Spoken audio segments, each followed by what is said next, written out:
Raju class 4-এর ছাত্র। সে সাধারণ মধ্যবিত্ত ঘরের ছেলে। মা, বাবা এবং দাদুকে নিয়ে তাদের ছোট্ট পরিবার। রাজুর স্কুল ঘর থেকে খানিকটা দূরে। তার বাবা তাকে স্কুলে দিয়ে আসে আর দাদু বা মা তাকে স্কুল থেকে নিয়ে আসে। তার দাদুর অনেক বয়স হলেও শরীর এবং স্বাস্থ্য বেশ সুঠাম। রাজুর স্কুলের অনেকেই গাড়িতে আসা যাওয়া করে। রাজুকে ঝড়, বৃষ্টি, রোদ মাথায় নিয়ে হেঁটেই আসা যাওয়া করতে হয়। একদিন দাদুর সাথে স্কুল থেকে ফেরার সময় ঝমঝম করে বৃষ্টি পড়ছে। দাদুকে বলছে, ওই দেখো সুজয়, আমার ক্লাসমেট, গাড়ি করে যাচ্ছে। ওর কি মজা না? ওকে বৃষ্টিতে ভিজতে হয় না, গরমেও কষ্ট পেতে হয় না, গাড়িতে যে এসি আছে। দাদু তখন তাকে বলল, তোমাকে এই নিয়ে একসময় বোঝাবো। এক ছুটির দিনে একই রকম দুটো চারা গাছ দু হাতে নিয়ে এসে দাদু রাজুকে বললেন, রাজু, এই দেখো, এই চারা গাছ দুটো জায়গায় রোপণ করব। একটি চারা গাছ তিনি লাগালেন একটি বড় টবে, আর অপর চারা গাছটি ঘরের বাইরে খোলা জায়গায় লাগালেন। টবের চারা গাছটি ঘরের ভেতরে জানলার পাশে বেশ সুরক্ষিত স্থানেই তিনি রাখলেন। এবারে তিনি রাজুকে ডেকে জিজ্ঞাসা করলেন, আচ্ছা দাদু ভাই, বলো তো, কোন গাছটি আগে বাড়বে বলে তোমার মনে হয়?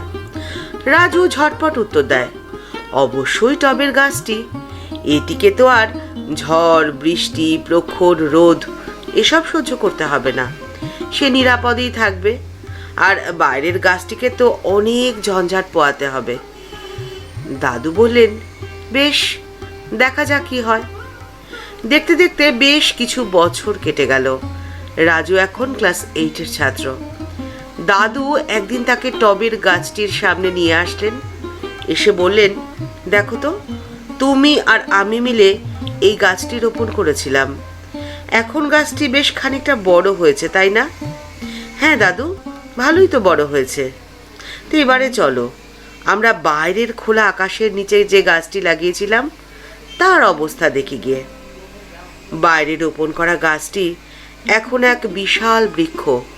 তার শিকড় মাটিতে অনেক দূর ছড়িয়ে রয়েছে। অনেক শাখা প্রশাখা, সবুজ পাতায় ভরা। অনেক পাখির বসবাস সেখানে।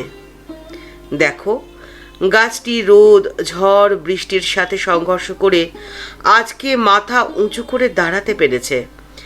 গাছটি তার শিকড়কে এতটাই শক্তিশালী করেছে যে প্রবল ঝড়েও হেলে পড়বে না। আমাদের জীবনেও সংঘর্ষ যত বেশি, তত আমরা বেশি শক্তিশালী হয়ে উঠব। আরামের জীবন আমাদের দুর্বল করে দেবে, এই বৃক্ষের মতো মাথা উঁচু করে দাঁড়াতে দেবে না, সহজেই ভেঙে পড়বে। দাদুর কথা তখন রাজুর মনে গেঁথে গেল। সে বলল, দাদু, তাহলে সংঘর্ষ থেকে কখনোই পিছু হটতে হয় না, তাই না? নিশ্চয়ই না, বলল দাদু। সমস্যা তো তোমাকে ভেঙে ফেলার জন্যে আসে না, আসে শিক্ষা দেওয়ার জন্যে। বড় এবং শক্তিশালী হতে গেলে তোমাকে আরামের জীবনের লোভ ত্যাগ করতে হবে। সফলতা কখনো মসৃণ পথে আসে না, আসে কাঁটা বিছানো পথে। ঝড়, ঝঞ্ঝাট, তুফানের মাঝে যে টিকে থাকতে পারে, সেই এই বৃক্ষের মতো শক্তিশালী হতে পারে। বুঝলে দাদু ভাই? আজকে রাজু একজন সফল নাগরিক। দাদু গত হয়েছেন বহু বছর হলো। তার নিজের পরিবার হয়েছে। তার বাড়ির সামনে 3-3টে গাড়ি দাঁড়িয়ে থাকে, কিন্তু তবুও তার ছেলে তার মতো পায়ে হেঁটেই স্কুলে আসা যাওয়া করে। এই গল্পটি যদি ভালো লেগে থাকে তাহলে লাইক বাটনটি প্রেস করে দিতে পারেন, আর আপনাদের মতামত কমেন্টস বক্সের মধ্যে জানিয়ে দেবেন। প্রতিদিনের জীবনের এরকম নিত্য নতুন গল্প শুনতে চ্যানেলটিকে সাবস্ক্রাইব করে রাখুন। আপনাদের আশার আলো দেখাতে চলে এসেছে পিডিএম স্টোরি টাইম। চ্যানেলটিকে সাবস্ক্রাইব করে বেল বাটনটি ক্লিক করে অল বাটনটিতে ক্লিক করে দিন।